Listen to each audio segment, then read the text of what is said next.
রেলগাড়িতে একজন অর্থনীতিবিদের সামনে বসেছিল এক যুবক। যুবকের মুখে দুশ্চিন্তার ভাব ফুটে আছে। কিছুক্ষণের মধ্যে দুজনের পরিচয় হলো। এক পর্যায়ে যুবকটি অর্থনীতিবিদকে বলল, 7 বছর আগে আমি বিয়ে করেছি। আমার একটি 5 বছরের মেয়ে আছে। আমার স্ত্রী আর আমি একই ক্লাসে পড়াশোনা করতাম। সে ভালো মানুষ। কর্মক্ষেত্রে আমিও যথেষ্ট সাফল্য অর্জন করেছি।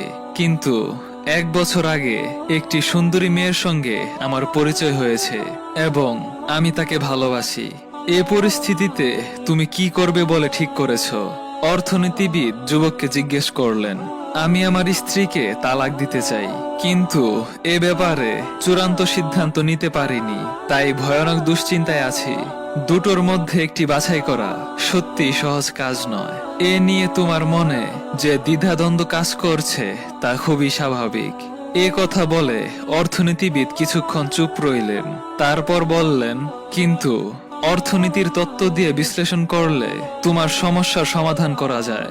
ধরা যাক তুমি তোমার বসের হয়ে একটি বড় কাজ করলে। এখন তিনি তোমাকে পুরস্কৃত করতে চান। তিনি তোমাকে দুটো পুরস্কারের একটি বেছে নিতে বললেন। পুরস্কার দুটি হচ্ছে, তোমাকে নগদ 2 লাখ টাকা দেওয়া হবে, অথবা 3 বছর পর তোমাকে 3 লাখ টাকা দেওয়া হবে। তুমি কোনটি নেবে? অবশ্যই আমি নগদ পুরস্কার নেব। যুবক কোনো কিছু না ভেবেই উত্তর দিল। কেন? অর্থনীতিবিদ জিজ্ঞেস করলেন। কারণ ভবিষ্যৎ অনিশ্চিত। কে জানে কয়েক বছর পর কি ঘটবে। 3 বছর পর আমার বস নাও থাকতে পারেন, অথবা 3 বছর পর টাকার মূল্যমানও হ্রাস পেতে পারে। যুবক বিজ্ঞের মতো জবাব দিল। অর্থনীতিবিদ হেসে বললেন, তুমি ঠিকই বলেছ। ভবিষ্যতে টাকার চাইতে বর্তমান টাকার মূল্য অনেক বেশি। ঠিক তেমনি ভবিষ্যতের সুখের চাইতে বর্তমান সুখের মূল্য বেশি।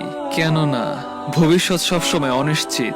কে জানে, ভবিষ্যতে হয়তো সেই সুন্দরী মেয়ে আর তোমাকে ভালোবাসবে না।